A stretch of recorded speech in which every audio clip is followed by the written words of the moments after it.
Dans les rues de Dole, pendant quelques jours, quelque chose de rare s'est produit. Un souffle, une rencontre, une respiration collective. Un temps fort, imètre du sien, imaginé par les scènes du Jura, dans le cadre de singularités plurielles, avec la troupe Anomalie de Jean-Benoît Mollet, a transformé la ville en un immense terrain de jeu vivant. Ici, le théâtre a quitté les murs, il s'est mêlé aux pas, aux regards, aux rires, artistes, habitants, curieux, chacun a trouvé sa place dans cette grande fresque humaine. Sur les pavés, on a vu des histoires naître, on a vu des gens jouer, oser, partager, et surtout, on a vu des visages s'illuminer. Parce qu'au fond, ces moments-là font du bien. Ils rappellent que la culture n'est pas seulement un spectacle, c'est un lien, une énergie, une joie qui circule.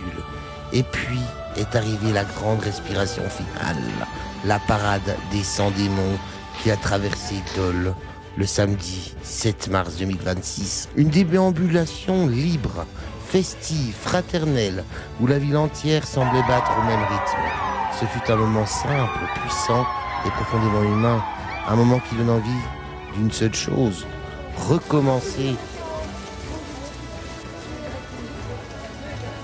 Le projet artistique de la parade est attribué à Louis Gillard, qui est le concepteur, mise en scène, direction artistique. Et les costumes, alors ?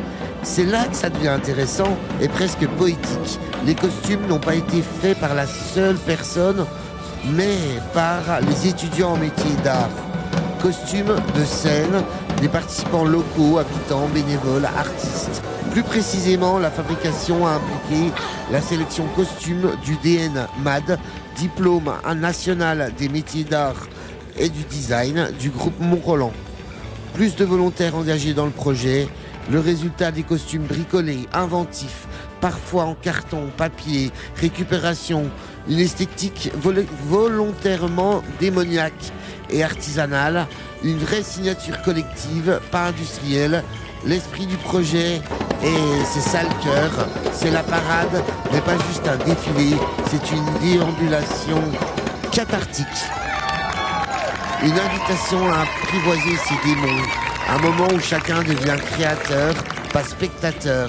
Autrement dit, la costumière, c'est presque le centre-ville elle-même. Derrière le théâtre. Bonjour, si tu veux creuser dans le cadre inspiré, nos mondes intérieurs, c'est une plongée à l'intérieur de nous-mêmes. Depuis septembre 2025, Jean-Benoît Mollet est venu à notre rencontre.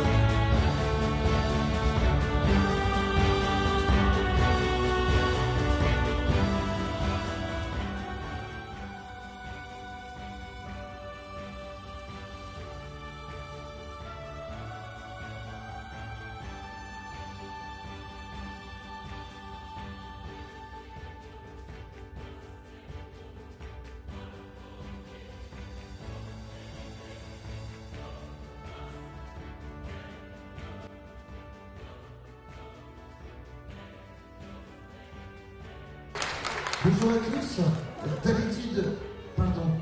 D'habitude, c'est vrai qu'on nous considère comme des invisibles. Ce soir, vous nous avez mis en lumière. C'est génial. Merci à vous tous. Vous êtes super.